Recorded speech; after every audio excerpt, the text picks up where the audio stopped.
Hello, heathens. Hello, Athens. Hello, heathens. Ooh, ooh. I'm sleepy, so I'm a bit weird. Oh my God, so sleepy. So sleepy. You know, when you go through big stuff and big changes in life, man, you never realize how much it takes in your body if you don't slow down and actually let it take its course, run its course. It's basically like stopping something from running its course. And the way that your girl has been sleeping has been very big, very, Yeah, very you big. have to surrender to it. Yeah, big sleepy. It's like Yes. that whole analogy of like going down a river, blah, blah, blah. Like you can't swim upstream. You have to, Get rocked by the currents to sleep. you have to fold your arms and go Yeah. like this. Sleeping down the river, dude. That's how we do it. That's how we get through life. We hold Yes. our nose and we go. There's been napping again. I used to nap all the time. Love napping. Napping's best. Oh, napping's so good. Yeah, Oh, but like that stuff is healing. Like your body needs healing. Like, and that's where you get all that stuff is where we sleep. That's why sleep is so important. sleep is so important. Hmm. They used Napping is to, phenomenal. they use that as a torture thing, like non-sleeping. Like they use that as torture. Yeah, which would 100% work on me. It would I think, 100% work. What do you want to know? I will give you anything. Just let me sleep. Give me a nap. right. You don't even have to cut off my big toe. I will just, You what do don't you have to want to touch me. know? Right. You don't have to touch me. You don't gotta say anything mean, nothing. You tell me you're not gonna let me sleep. What do you want to I will tell you know? everything. I'll give it all. I love sleep. How's your week been, Nicole? It's been good. Yeah, I can't complain. we had the was it this week? I don't even think we talked about it. No, this will come out on Halloween, so happy Halloween, Oh, by the way. happy Halloween. Last week we didn't even get a chance to talk about this. We had a full moon in Aries. Yeah. I feel like I'm still feeling it a little bit. Yeah, because that was what? Monday, Wednesday, Thursday. I think it Wait, was today's Thursday of Thursday. last week. Thursday of last week. Okay. So I think we're a week out from it. Um, I don't know. I wrote that pretty well, I think. I noticed a lot of people being a little more like um combative, I guess. Spicy. Yeah, just a little spicy. I was a little spicy, that's for sure. Okay. I'm like, watch out, I'm spicy. Yeah. Uh-huh. Also, I've been seeing this all over my FYP on TikTok is that Pluto is moving, and because of that, the cardinal signs are getting out of another 16-year karmic cycle. Thank God. And this ending of it has been, I've been seeing every astrologer that I follow talk about how hard it's been for cardinal signs lately, this month and the beginning of next. I'm just It's so glad that he said it was like he or she, that they said that it was like 16 years or something. And I was like, no wonder my life's been like this for so long. Like I thought this was normal. Like I'm trying to like, same. I'm over here trying to make it work. I'm like, okay, I guess we're just going through it left and right, dude. These big changes, these big things. Sure, hmm, this is just how life is this round. Nope, no, no. no. And then the one astrologer I follow, she was like, so imagine like how much your life changed in 2008. And I was like, yep. Yep. It's like a lot of things are ending right now. A lot of things are moving, and there's so much change for the cardinal signs right now. So if you're going through it, dude, look it up. Look up some readings, maybe get a reading from an astrologer, because like this end of this month, beginning of next, until I think it was like, I don't know, the 9th or something, sometime in the middle of November is Yeah, I think it is big. November 9th. Yeah. Well, and Pluto keeps going back and forth, back and forth. I'm like, would you just get going? My God. You could just get there. The I did. The way that I've been like, I can't wait Ugh. for the ninth. I can't wait. Come on, Pluto. You can do it, baby. Let's go. Let's go. Get to Get where your you're shit going. together. Yeah. Get to where you fucking going, girl. I ain't got time for this. They're like, oh, I'm in Capricorn. No, I'm in, what's the other one? Fuck, Aquarius. I'm in Capricorn. I'm in Aquarius. I'm in Capricorn. I'm like, I am going to murder. This is why you're not a planet anymore, is because you can't make up your mind. Okay, the way I thought about that, I'm like, and you wonder why people don't want you to be a planet anymore. What you mean? Causing all this? 16 years worth of it, Pluto. Get it together. I love you, but also we got beef right now. Got some beef. We need to have a chat. We need to have a chat, please. I would like to schedule a meeting, a talk, if you will. Yes. I have concerns. I have issues that I would like resolved.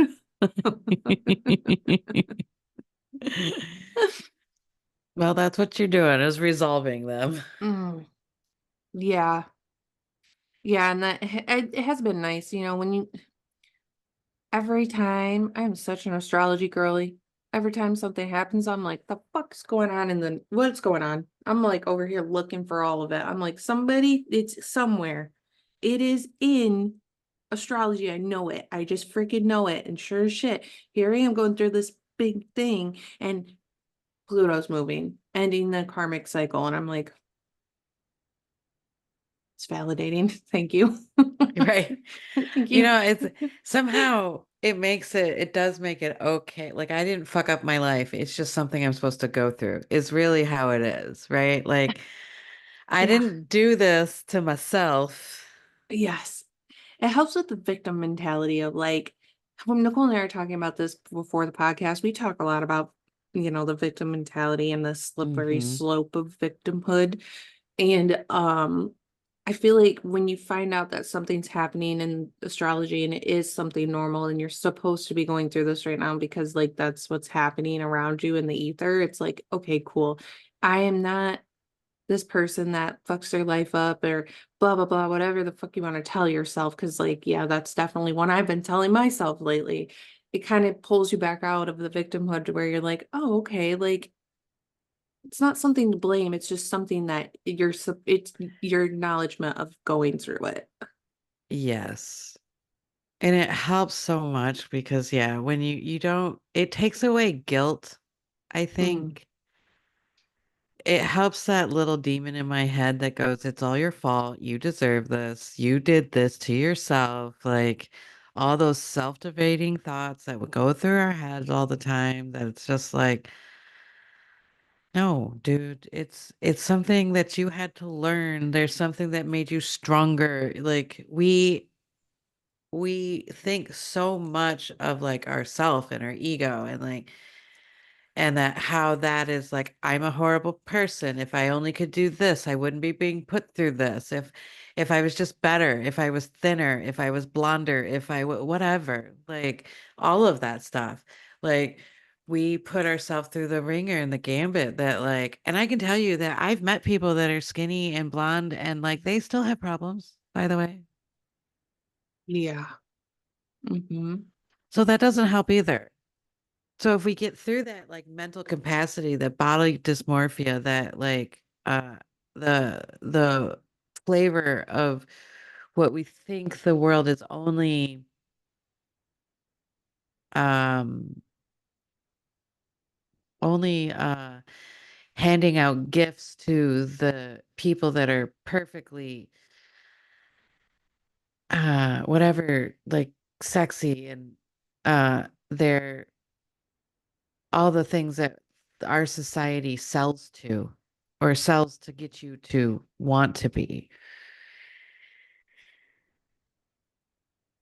And you get out of that and you realize like sometimes I have to be like, because sometimes I feel like I'm putting lipstick on a pig, and sometimes I feel like the queen of the universe. And, the difference between those two are I realize that it doesn't matter. My clothes don't really matter in a spiritual sense. Like, are you going to stop talking to me because I'm wearing something that doesn't suit you? No. Mm. Like, I talked to somebody the other day that I was like, are you going to stop talking to me because I'm the size I am? Then why do I need to be skinnier? Right? Hmm. Like, if I am doing all the things that are meant to be healthy and good for my mental health, for my body, for what I'm putting into it, if I'm taking account and an inventory of that kind of stuff and I feel good about who I am, then all the others, then whatever this transforms into is exactly how I'm supposed to be, right? Right. So some days you are going to feel like you're putting lipstick on a pig, and some days you're going to feel like the queen of the universe and realize that they're both the same day. Like, right? It's the middle path. Not only am I the gremlin, I am also the queen, and it's the middle part. That's why you don't fuck with me because you don't know which one you're going to get. It could Right. be a gremlin day. And good luck. Good luck. Good luck, baby. Spicy. I don't know what that rant was actually trying to accomplish, but hopefully there was something. Hopefully you got something from it. Right? Speaking of that, what are we speaking of today? So, okay. Um, kind of told you guys last time, but we're gonna start going into that seven deadly sins.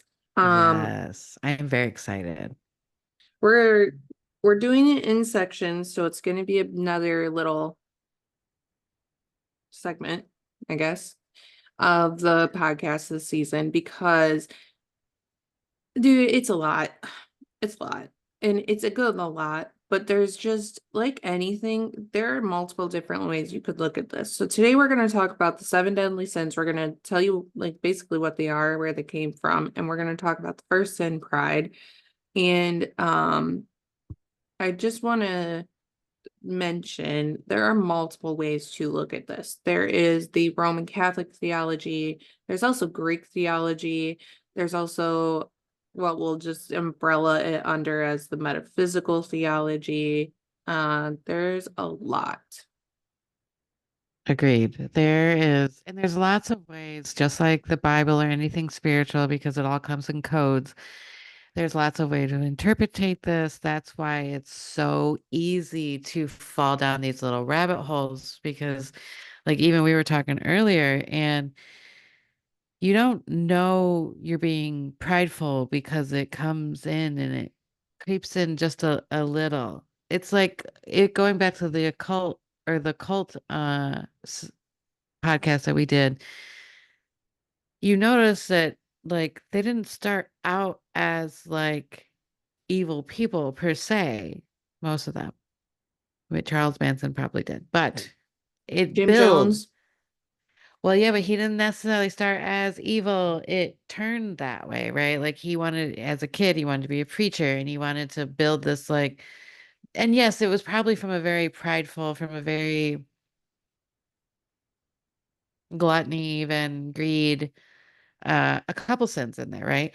But it was just a taste, a tether of it. Like what happened was is that he built those personifications up and then they Yeah, became deadly. It's what we're going to go into is how it's a gateway to ruining your life, basically. right. So why don't we start with what a sin actually is? Because you have that, correct? I do. And I didn't look it up on the dictionary per se. What I have is um I think from chat no, from Google. So sin is a complex concept with very interpretations across different religions and philosophy and traditions, where there is no universal agreed upon definition, generally referring to the act or thought that goes against moral or ethical codes, particularly one that is considered sacred or divine. But here are some common like interpretations. So, religious perspective, sin is often seen a violation of the God's law or commandment. It can be considered an act of disobedience or failure to live up to spiritual ideals. Mm, Philosophical perspective, sin can be understood as a departure from a natural or intended state of goodness or virtue. It might involve action that causes harm to oneself or others. mm, So the moral perspective would be sin is often associated with action that are considered wrong or harmful, even if they don't violate specific religion or legal codes. mm, I've also heard of sin being a part of archery, mm. and it is meaning to miss the mark. Oh, yeah, that would make sense. The dictionary definition, there it is an immoral act considered to be a transgression against divine law. So that's a Right, sin. And we're talking about the right. seven deadly ones. Suddenly deadly one. I So, think too is I think because this was going to get a lot of like different kind of opinions because it is opinions on what you think and interpretate yeah. what is found out there to be your moral compass. So where we get problems is when I tell you that you're committing a sin when you don't necessarily believe in the same laws that I do. Hmm. Right? Like that's where we get a little misconstrued is mind your business. You you can help people through this. Like, obviously,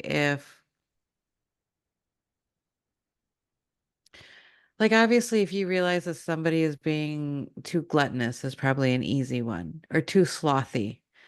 Like, those ones are a little bit harder because, like, we reward ourselves with these, like, rest periods, but, like, there's a moment where it turns to rot, and that's where sloth comes in. It's, it's subtle because you don't realize at first, but, like, the shift is because we were talking about staying in the middle path, how hard it is to be there, because too much of a virtue also becomes a sin. Hmm. Like to well, whatever. So let me stay on one topic first. So walking that middle path is very hard about like where you're at. So we reward ourselves and we're like, oh yes, I've worked very hard. I deserve this rest. My body needs this rest. It's medically proven. I need rest. Like we can tell ourselves all these things to make it justified of what we're doing when really you can feel it because you're justifying it. You feel that you're slipping into a rot mode. Yeah. And this is where we're really like doom scrolling because we're not Hmm. even ingesting anything that we're doing. We're literally just doing this motion. Well, it's like even right now, I'm gonna take a nap later. And then I'm gonna get up and do the other things I needed to do so that I have that balance. It's like you have to force yourself to get up and do the things you have to do so then you feel good for the rest of the week. Today's my day off, but I also need to do laundry or I'm not gonna have like, certain things I need for work. And then Yeah. like I also would like to get groceries today so that I actually have food to eat. Like things like that where Hmm. it's like, okay, after this, take a nap, then get up, do the things you gotta do. It's like that is as simple as like you could easily slip into I'm gonna lay in bed for the rest of the day and do nothing. Absolutely. And especially, I feel like nowadays it's kind of hard to slip out of that or get yourself out of that because we do have these phones and technologies and stuff like that. And I don't want to get on the bandwagon of like, oh, phone's bad and technology's bad. Like, it's not. It's actually very helpful. At least I have found. But I can tell at this point when it's sucking my soul. Is this the conversation makes me think of the show Big Mouth. I know people have feelings about that show because there's one way or the other. I personally really enjoy that show because it's I do brought too. yeah, it's brought a lot of things to light, like, okay, the depression cat Yeah. where she starts out really small and she'll like lay on your chest, but then the more energy you give her, the bigger she gets, and then it's like you can't get out from underneath her when you want to. And Yep. like that kind of depiction of it was really like just a cool way to look at it and think about it, because I was like, wow, yeah, that's like actually super fair. You're you start out, it starts out small and then it just gets so big and it's hard to get out from underneath of. It's hard to pull yourself away from it. Right. And it gets heavier and heavier and heavier. And then all of a sudden you're like, what the fuck happened? Yeah, what happened? What happened? Well, how did it get here? Um, so the seven deadly sins are, they refer to like in Roman Catholic theology as behaviors and habits that are considered among the most cardinal vices under Christian teachings, but they don't explicitly appear in the Bible. They're not Mm-mm. like listed side by side, but you'll find numerous scriptural references to each of the sins individually. Um, Yeah, I think pride and I think gluttony are in it. I forget what the other ones are. But when we're talking about the guy who, which we haven't even come across, the guy who made up the seven deadly sins, mhm, I remember one thing that they had said about that is that like even gluttony was not so much about overeating, but in his day it was getting away from fasting mm, because fasting is so spiritual and it's how you commune with God. Plus, like I think it does help you with not like overeating and like taking because a lot of times you can't necessarily, some of us can't necessarily get to a spiritual level with food in our body because food is grounding. yeah, So to get to those higher levels of spirituality, you have to kind of fast. Like a lot of times when we do house cleansings, like I have to fast before we go because I have to be in a pure state than not, right. whatever that means. But- No, that makes sense.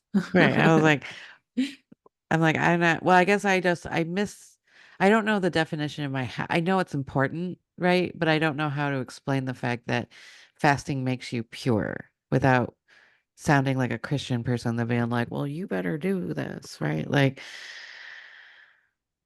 that's what was going on in my head. I get it. Yeah, well, Hmm. just to veer off for a second to get my 2 cents in there. I think that fasting, you had to think about when you think about it in a technical way. Let's think about it in a science way. When you're eating food, you have a lot of hormones. Hormones come from food. We know this. It's been scientifically proven now.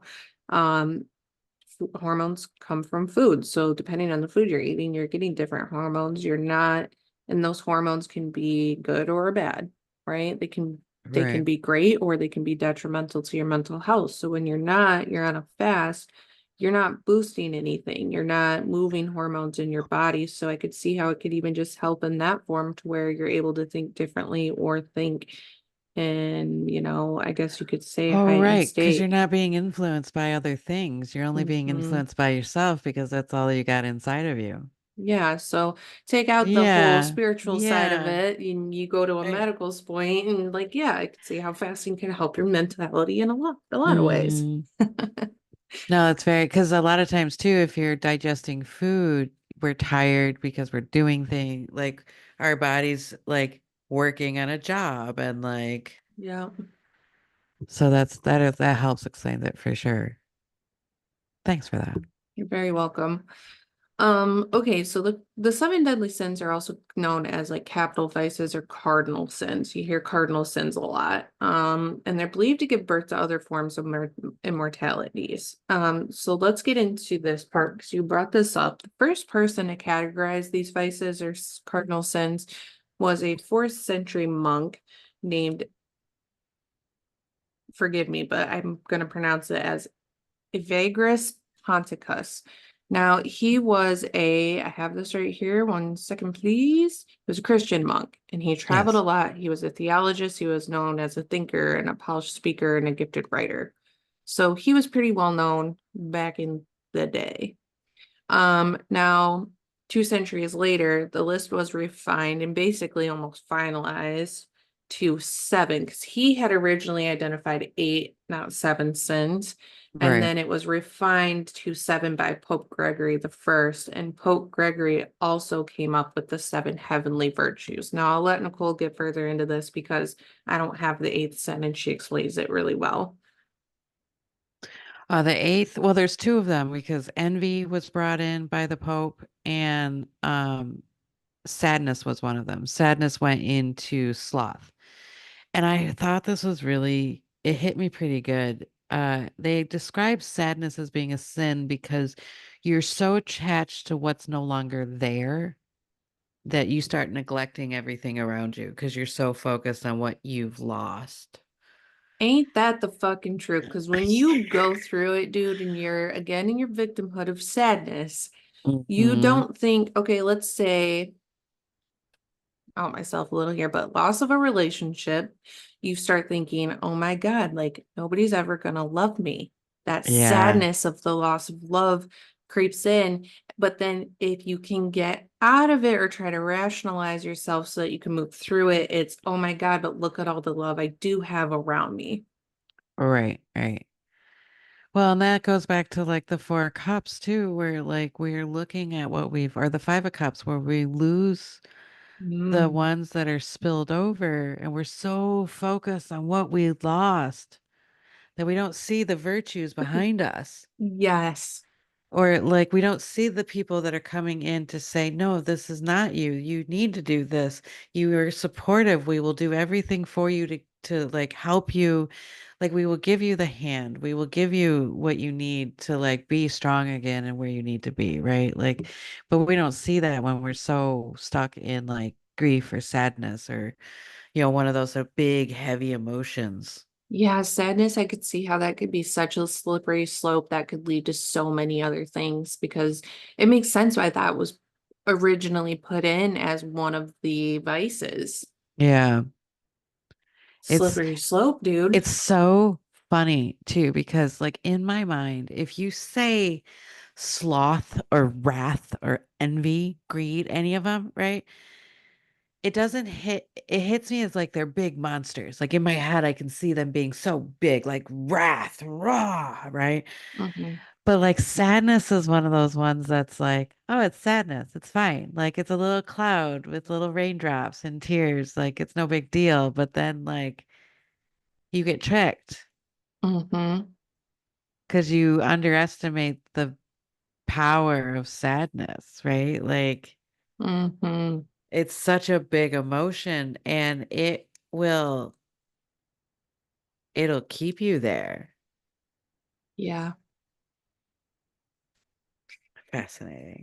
There's also a quick, this is bringing this up for me. I didn't know if I was going to talk about this, but I'll really quickly say there is an anime for those of you that like animations Oh yeah. called The Seven Deadly Sins. And it is really interesting now knowing more about the Seven Deadly Sins. I'm probably going to rewatch it. It's not, keep in mind this isn't Christian theology or anything, it's freaking anime, okay? So it's like, but just thinking about the character that is the sloth character, his name is King, and he is a very big emotional feeling, but super powerful. He's like the king of the fairies. Mm-hmm. Super powerful person, and it makes sense to me that sadness goes with sloth because of that. Now I can like Mm-hmm. see like why that character was made that way. Well, and that's the whole thing is like you start, and the anime would probably be very good to watch. Like, are the rest of them very spot on? Or have Uh, you watched it? Yeah, no, I've watched all of it. It's yes and no. So the way that this anime portrays them is the seven deadly sins are actually helping humans and the heavenly virtues are actually helping demons. It's a very interesting twist they put on it. I very much enjoyed that anime. A lot of people that love anime do not like that one. I personally quite enjoyed the twist, but also you could see like now knowing more about these, even Pride, Pride is the lion.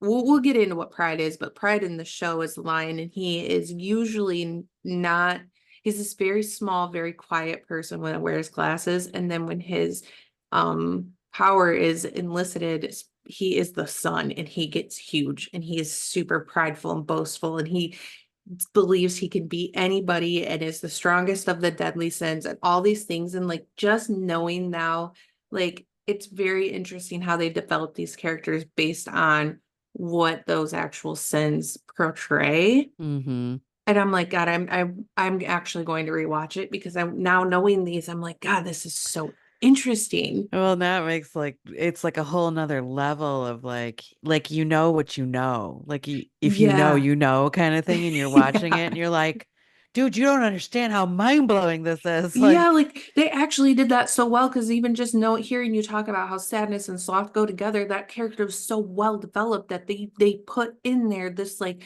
hmm depressed feeling from this character where like I never even thought, I didn't know. I was like, why would he be so sad? I didn't understand it because I didn't understand the seven deadly sins. But yeah, I just honorable mention the seven deadly sins. If you are an anime or like an animations like that, definitely watch it. It's an interesting one.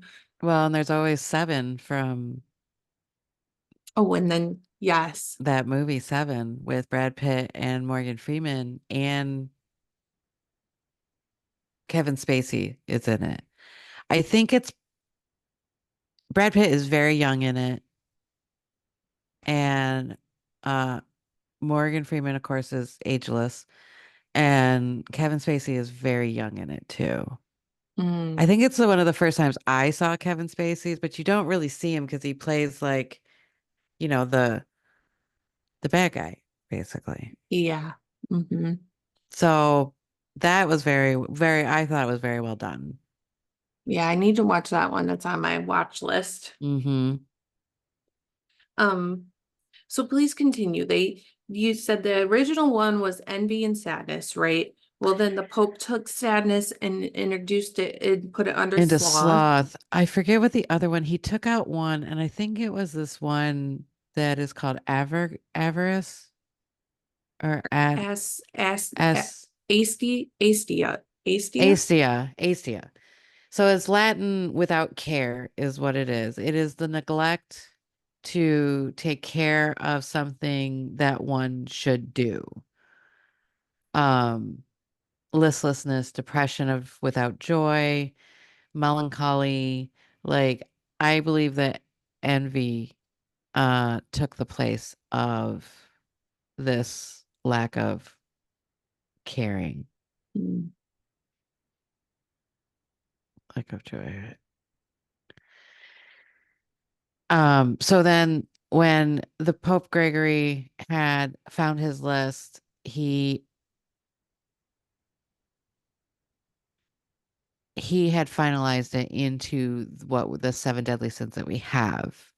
mhm, So, and seven is a very important number in a lot of spiritual work. I mean, even in numerology, in ritual magic, and the Kabbalah.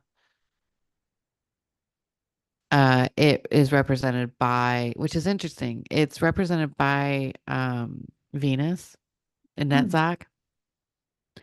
So then it's interesting to think about it because if you start to think about like, oh, if it's represented by Venus, which is also called the morning star, which is also back to Lucifer, and then we go back to pride, right? Like mm. it's very interesting. You start like pulling these threads and then you're like, oh, this is attached to something. Like I found it.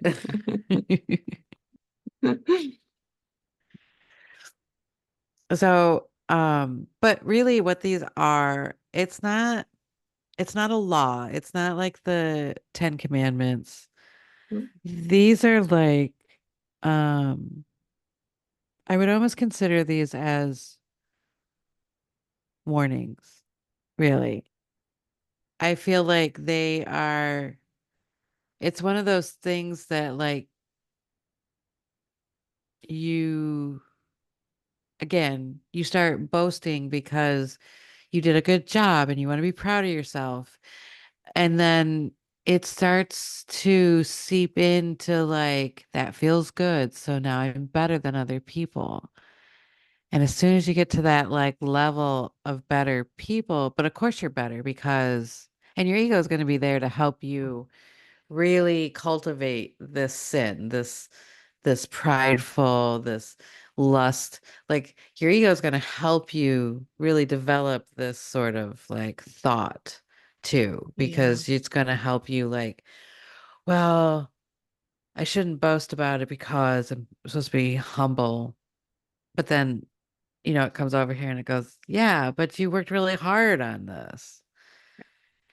And it's really easy these days to be very prideful because of the internet and stuff like that. Like I'm supposed to put stuff on the internet. And this is where we gotta be very careful because it's the middle path that we're trying to stay on and be balanced about it. So we all know that we don't want to be that person that's posting like this. I mean, I guess maybe you do. I don't know. And then, anyway, that's beside the point. But like you go to this point of where you're actually staging real pictures or fake pictures of like your family and everything's beige and gold and everybody's got smiles on their face. And then like have you ever done this where you meet that person in real life and you're like, wow, your shit's a mess. Like what? Like they're sad, they're upset about their husband, they hate their kids, like, they just hate Hmm. everything, but yet everything they put on social media is like Pinterest ready. Hmm. And it's like, oh, like that, it's the feeling of it, of why you're doing it. If it makes you feel good to a point, if it's humble and if it's honoring, it feels different than if I am trying to be better than you, Hmm. which really means I'm insecure. And Oh, we could go a lot of ways with all I that. know, right? Like That's a can of wondering worms right how, there, right? babe. Can of whole worms. So really quick, I would like to say, just for those of you that don't know the seven deadly sins, because it's actually surprising to me. I don't know, there's things that are very common in the world that Nicole and I live in that we've heard of and or know about that other people don't. I always mind blown when people don't know. Just Yeah. really quick to say that finalized list that Pope Gregory put out is pride, greed, lust, envy, wrath, gluttony, and sloth. And we'll get into those. Like I said, we're going to go into pride today, but um I wanted to put those out there just so we all know what we're talking about. You got it. But what else I have before we get into pride is that you can find coincidences between the Ten Commandments and the seven deadly sins. For instance, Hmm. the commandment don't covet resonates quite well with the sin of greed and envy, Yeah. while the commandment don't commit adultery resonates with the sin of lust. So Hmm. the seven deadly sins can be thought of as dispositions towards sin, or in again Roman Catholic theology, like the separation from God. But I also found it very interesting because again, we have the movie and the anime about the seven deadly sins, right? Those two are very specific about being the seven deadly sins. The seven deadly sins were actually a popular theme in morality plays and literature and art in the Middle Ages in Europe as well. Um, so what else do I have here? I also read, and I found these next two bullet points pretty interesting.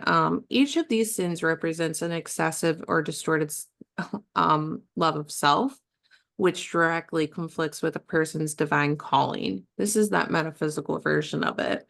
They're considered to be deadly as they sever the bond between the human soul and whatever God you believe in, leading to spiritual death, and that these sins are deemed capital because they give birth to other sins and vices. And I found it really interesting that in a metaphysical sense, they're thinking of it as a that spiritual death, that these will Hmm. lead to that, which in theory, when you really think about it, I'm like, yeah, I could see how, because you're going to get so far away from your purpose or who you truly are, especially if we're thinking of like the example you gave us within sloth, where like you're just not you're so stuck in it. You're not who you are, where you're not getting on your Right. right path, right? The other explanation I found of it, I've also quite enjoyed. It said they symbolize the dark side of human nature, and they are manifestations of our weaknesses, our tendencies towards self-destruction, and each sin represents a basic human instinct gone awry, or an inherent desire twisted into a destructive force. Right. And I was like, fuck, that's a good one. That's a good Yeah, one. because anybody that we know has gotten too far into any of these seven um placements is not doing well, right? Like they're not interacting with No. society. They're not like it's almost like a drug, right? Like if Mm, somebody has completely given into their drug habit where now they're everything's falling off. Like yeah. they lose their job is one of the first ones usually. They lose their jobs. They all of a sudden then their spouse and then their house and then like their kids aren't talking to them anymore. It's this slow fall and I feel like this is where pride really gets visible but not to the person that's actually doing it. It's like they stay on the path even though they know logically it's not good, right? Like you red flags, right? Like I lost my job, red flag. Yep. Like I lost my spouse, red flag. Like Yep. and but you stay on the path because you're like, well, they don't know what they're talking about. Hmm. I'm just fine. I'm doing fine. Or we say whatever we want to say because we don't want to give up what we're getting. Yeah. Like if it's alcohol, it hurts too bad to stop drinking physically. Also, sometimes mentally and emotionally. So even though it's Right. a downer, you're not thinking about what you were thinking about. Yeah. You're And too you're not feeling inebriated. it. Yeah. Yeah. Mm, It's a hard one. fuck yeah. Do you have anything else on the intro or the explanations before we get into pride?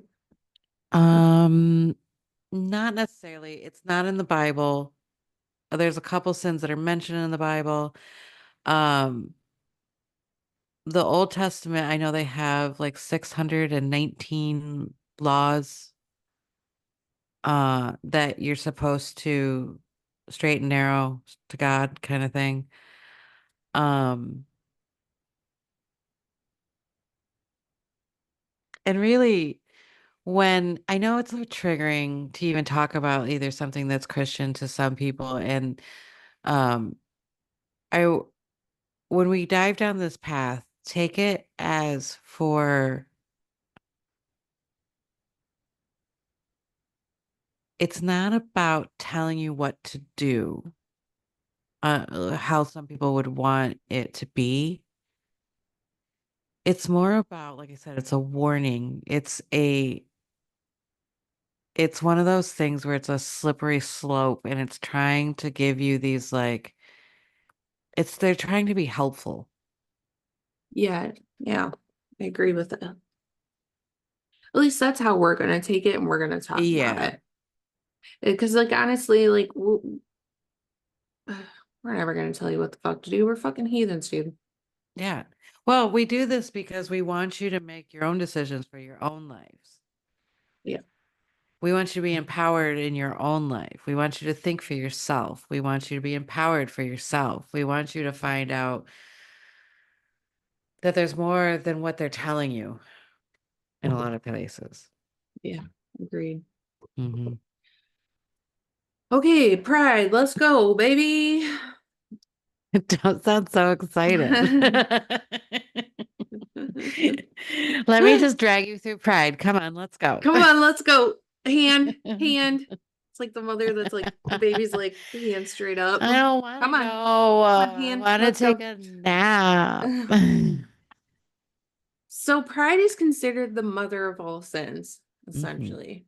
an inflated sense of it's like an inflated sense of one's status and accomplishments, and it's a refusal to acknowledge one's limitations or the contribution of others to one's achievements. You'll see pride usually symbolized, like I said, as often as a lion, which we know that the lion can represent power and dignity and authority, right? But it's also arrogance and a disregard for those considered weaker too. You'll see Yes. that a lot with this sin.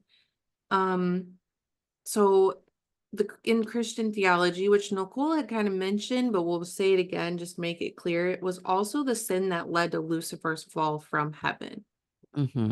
was the pride that he is the one and he's the best one and the only one. That is the story behind it. Well, and what they're trying to teach is not to be better than God. Like that was the ultimate sin, right? Is that you are not better than God. And that's what kind of led him to his fall. Now, sometimes I think about it as like God was like, "Okay, you want to be God? Here's your universe. Yeah. Go to it." Right? Like you be better. Yeah. There's also Greek mythology behind this one too, because it was considered the hubris of Larcerus, and hubris meaning like the excessive pride, but it was basically the excessive pride of Larcerus who dared to fly too close to the sun. So there's a story of Larcerus. He thought Wait, he I think that is it. Did he have the wax wings? That name right? it, Icarus. Thank you. Icarus. I'm sorry. That's okay. I was so confused.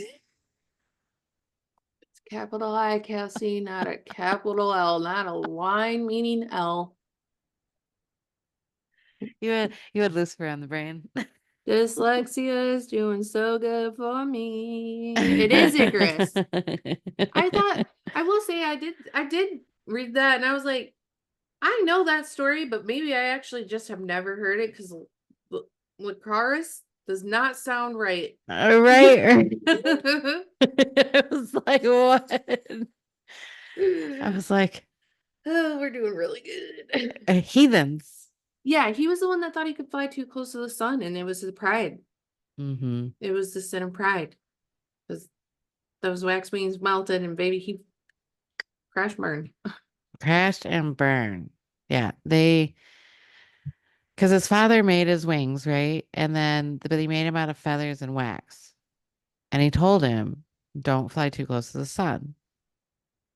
But, a good feeling, you want more of it. You want so much of it that you're willing to go higher and higher and higher until it fucks you in the ass, basically. Preach it, baby. Preach it, baby. Um, I wanted to talk about what pride is in human psychology and what it's described as because I thought this would also be helpful for us to bring it into a more real life scenario too.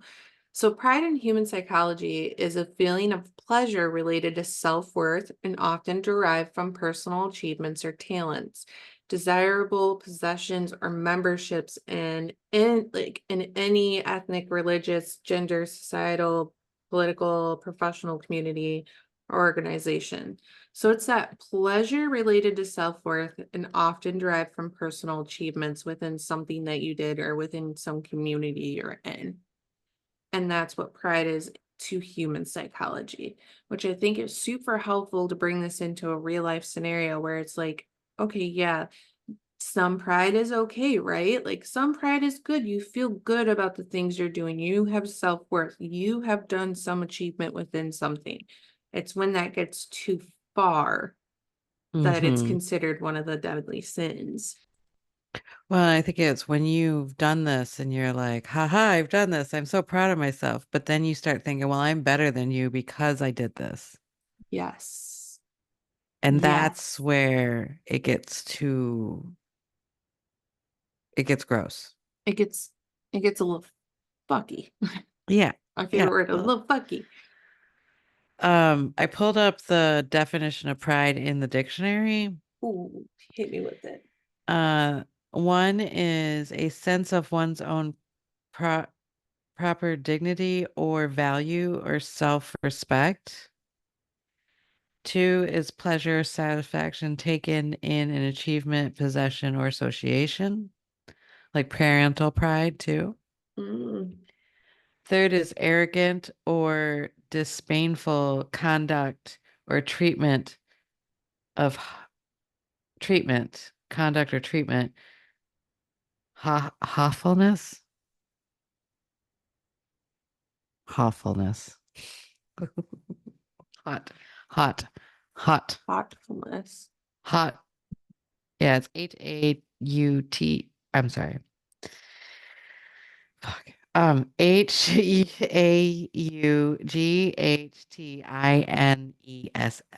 I'm sorry. Please spell it again. I can't. Um, H Haughtines. Haughtiness. Haughtiness. It's the appearance or quality of being arrogantly superior. Oh, well, that makes sense. So even in the dictionary, we can see because it has three values of it, we can see where it is good, it's okay, and it's bad, Yeah. right? Like, Level set. right. Um, let's see. Pride is also known as vainglory, which also makes so much sense. Mm-hmm. And some common sayings that I didn't think more of. And now that I've seen the explanation of them, it's like, holy fuck. One of them is pride comes before a fall. It's described as an adaptation of Proverbs 16:18 from the Hebrew Bible, which reads, Pride goes before destruction, and a haughty spirit before a fall. So basically, that means excessive pride can lead to serious errors of judgment with profoundly harmful consequences. Which, which makes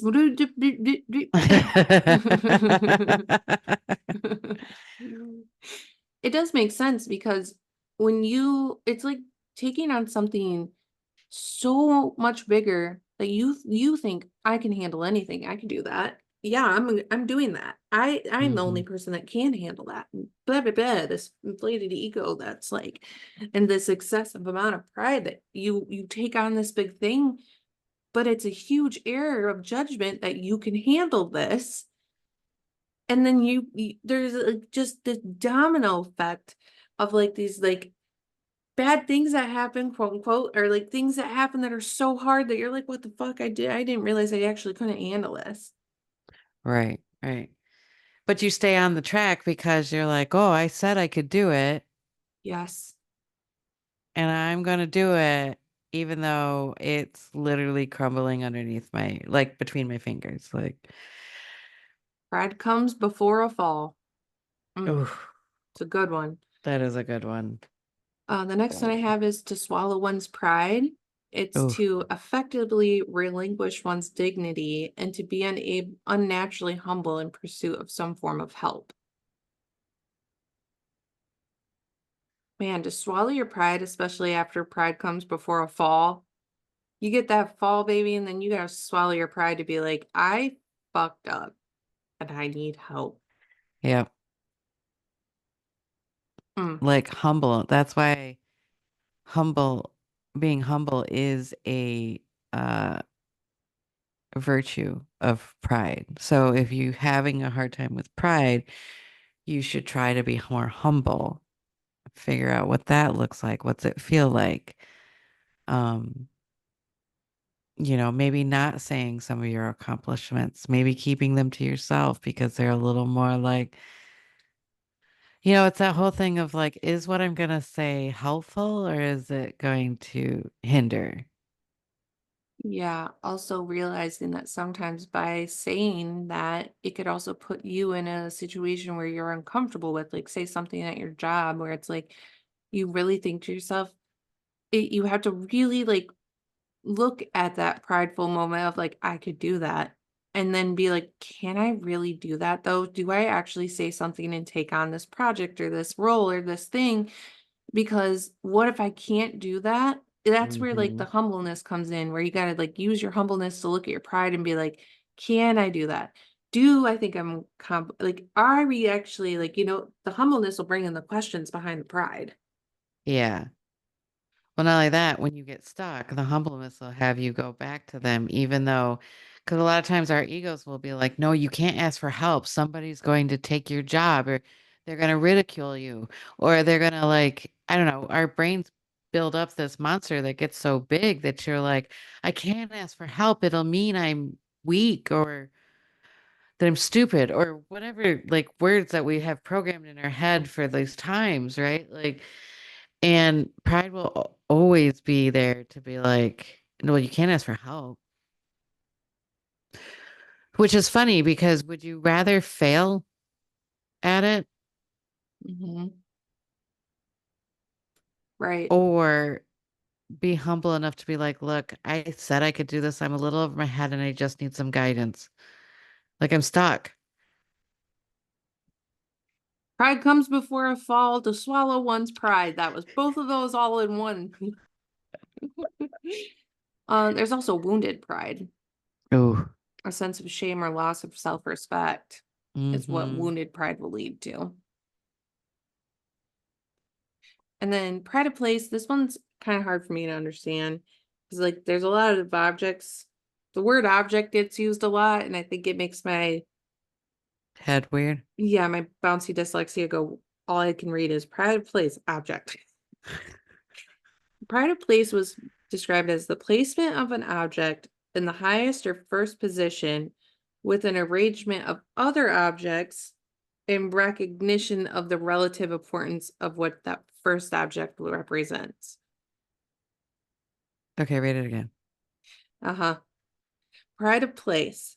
The placement of an object in the highest or first position within an arrangement of other objects in recognition of the relative importance of that which is the object represents. So basically, it's like a collection of Mhm, objects, mhm. and one of them is exalted more than the rest of them. There it is. That, Hmm. yes, that is pride of place. So what's the downfall of that? Is it just because you're coveted like an object so much that like, I think it's more that putting it, okay, it's like pride of place would be, we could say this within a job, having a favorite and putting that person, exalting that person at all times with everyone else oh on yeah, looking and having to realize the yeah, pride that of makes more sense. it's like your prize pony. Yeah, There we yeah, go. yeah, Pride of place yeah. is going to be your prize pony. And all the other ponies are like, what the fuck, dude? We're over here trying so hard. The downfall is going to be you put too much pride into this One instead of space, this spreading person, it this all thing. around. Yeah, Yes. like all your eggs in one basket. Yes, exactly. And that one basket's taken on all the grunt work, or like it could be the pride of like that plate. Pride of place could be a place could be pretty much anything, wherever you're putting your Yeah, pride, essentially. interesting. Yeah, Mm-hmm. in an object or somebody else. Mm-hmm. Oh yeah. Yeah. I saw another article I was reading that said pride or vanity is the excessive belief in one's abilities such that you don't give credit to the universe.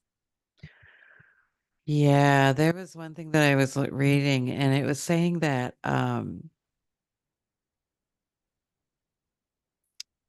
they like if somebody was accomplished in like getting a degree or starting a business or something like that and they're like I did it all myself and you didn't give credit to or you don't even see the fact that you needed to give credit to like your parents that were born with the means to take you through college. You could have been born somewhere else. You could have been born in a third world country. You could have been the helpfulness of like your parents, egging you on and showing you the right way to go for your life. Like all that stuff of like not putting in like you did have help. You didn't do it all yourself. Yeah, even like having a friend that's really supportive and helps you get through the hard times and like gives you fun times and like is able to keep you healthily balanced in that way. There's like so much. I feel like gratitude is also big with pride, Yeah. even though I didn't see anything talking about it because I feel like when you're grateful to others or things that are around you and you actually are practicing gratitude, that can help keep you from being super prideful in the way of like, I did this all by myself and I'm the best Yeah. and yada yada yada. Well, that goes under humility, right? Oh Doesn't yeah. wouldn't like Yeah, that would make gratitude be sense. under? Yeah. Because gratitude and humility go along with each other. They probably walk hand in Mm-hmm. hand. Mm-hmm. The last thing I have for pride, saved it for the last because some people aren't gonna like this, which we'll Well. talk about, but if someone's pride's bothering you, then you're also guilty of pride. Yeah. Yep. I hate to say it. Well, because then you're projecting, right? Or is that it? Well, if somebody's pride is bothering you, you're guilty of it. The reason it's bothering you is because you have been doing it. You are either actively doing it or have done it, and Yes, it that's bothers you it. so much in somebody else because you are aware that you've done it. Mm-hmm. Oof, that's a big one because I always am reminded because I want to judge people and I want to like hate them for certain reasons. Like, oh, I am better than them because they're this, right? And one of the things is I realize, and of course, I keep forgetting because, I don't want to see it. So I'll be like, uh, and then I realize that that's what I don't like in myself. So let's break that down too. I'm like, Let's fuck. say somebody's pride is bothering you. Do you know what you're doing? We've talked about it a million times. It's really Being proud. bothering you. It's super bothering you. Taking it Catch, personally there it is. Do you know why you're taking it personally? because I have it inside me. Get it, baby. Yes. Ding, Yep. ding. Ding ding, we have a winner. I win Bingo. on this. Yeah. This metaphysical bingo. Yes, we're taking it personally. When somebody's pride is bothering you, it's because you have it in yourself. You're taking it personally because it's personal. Mm-hmm. The reason you're taking it personally is because you're personally bothered by it because you do it. Mm-hmm. It sucks, but like honestly, if you're not doing it, it won't bother you that much as you will look at it and be like, oof, Right. and then you'll move on.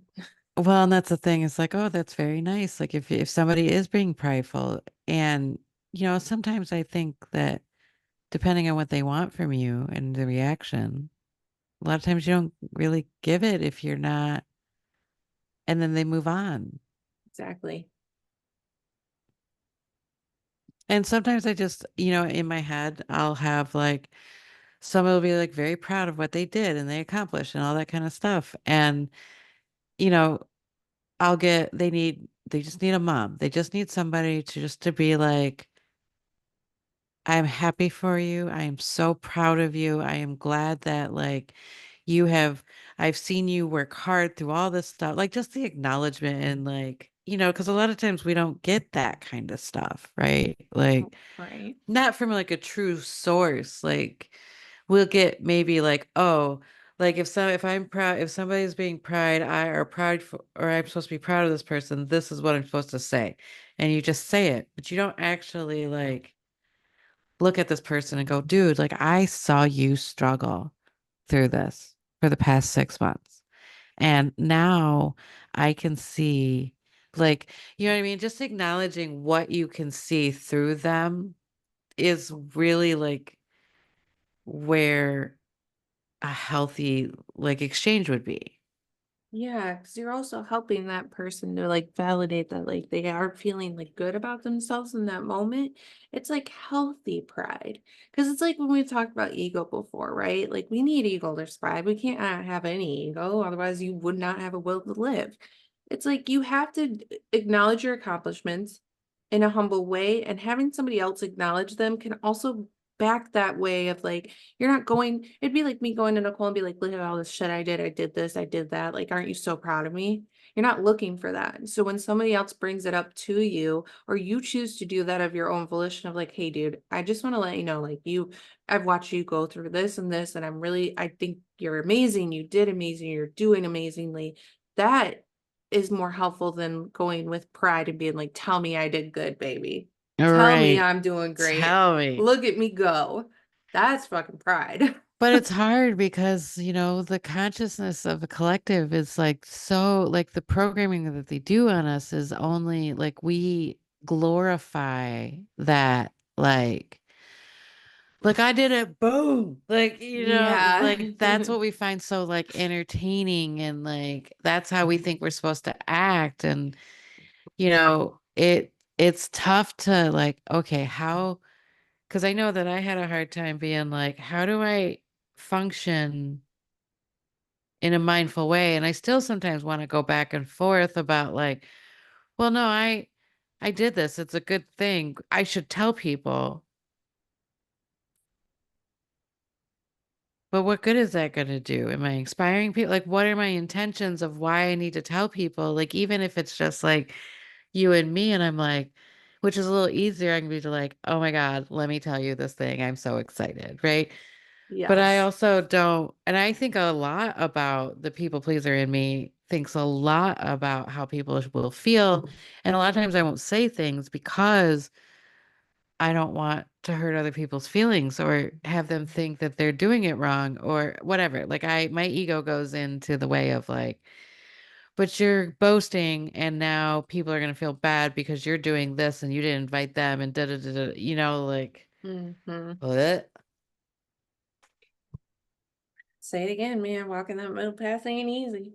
It is not easy. Talk about it a lot, but when you really start getting into the deep depths of it and you're correcting behaviors, creating new behaviors, and trying to also keep them from going too far, it's a hard path to walk, dog. It's She and ain't even easy. even in the middle in the ritual magic world, like they always say that the middle path is hard. That's why you go up the tree through the planets in a zigzag format because walking the middle path is hard. It's all air, which means it's all swords. So you are literally going to sever off everything that you've known in your life to get to God Hmm.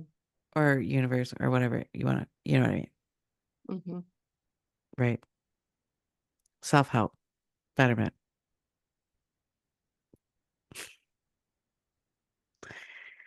You got it's because we can destroy our whole life, right? Like we can do that. Yeah, 100%, dude. And it will bring a phoenix moment, but at what cost? What are you sacrificing at that point? What are you putting on the slab to offer to the gods? Because that's what's going to happen. Right. And don't get So, me wrong, we're always doing this anyway, evolving. oh, fuck yeah, dude. It's the moment when you catch it that you're like, fuck. Yeah. All right. Well, at least you caught it. Well, that's it. You got to do it eventually, right? So the heavenly virtue is humbleness for Yes. pride. Okay. Mm-hmm.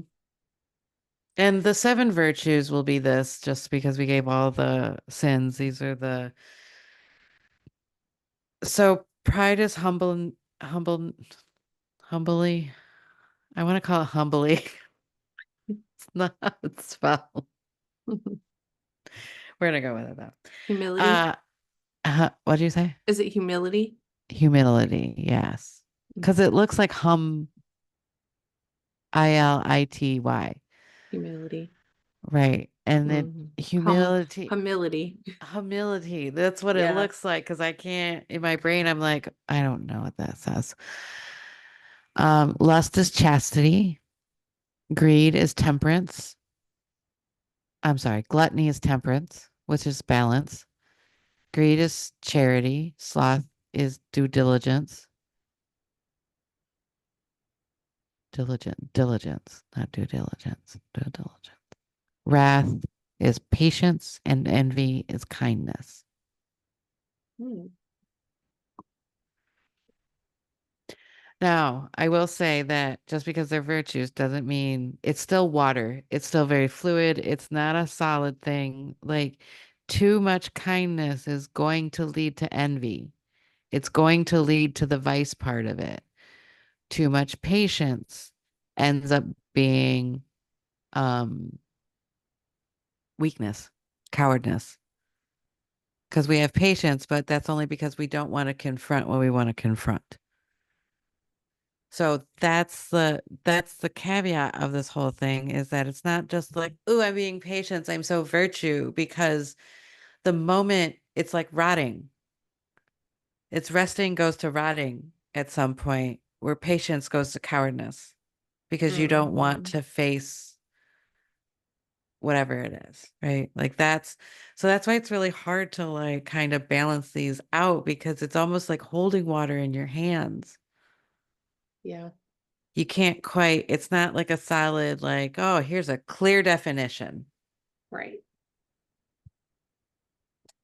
It's not like that. But why? I know.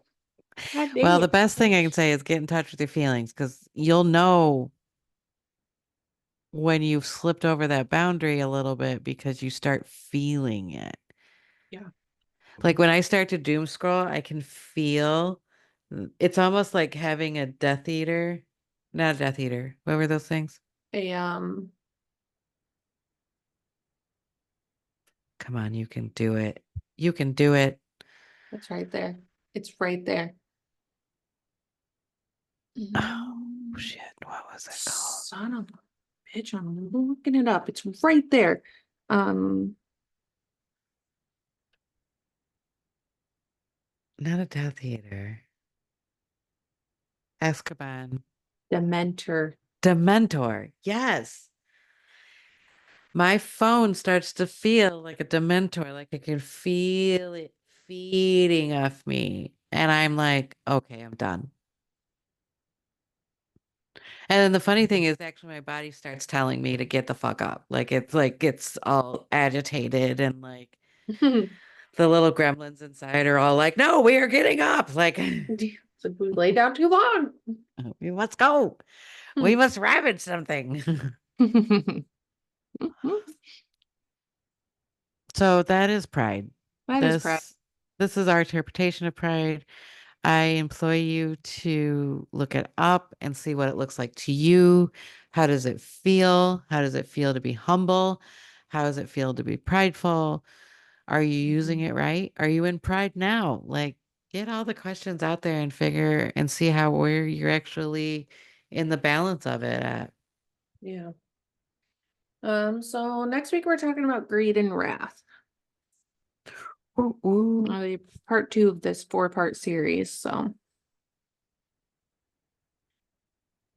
There we wrath. go. Wrath. Again, happy Halloween because this comes out on Halloween. Happy Halloween. Hope everybody has a super fun time. Best time of the year. Best time of the year. The Um, most wonderful time. Oh, that's Christmas. and Just that is kidding. where we're gonna leave you guys. We'll see you guys in the next one. Bye.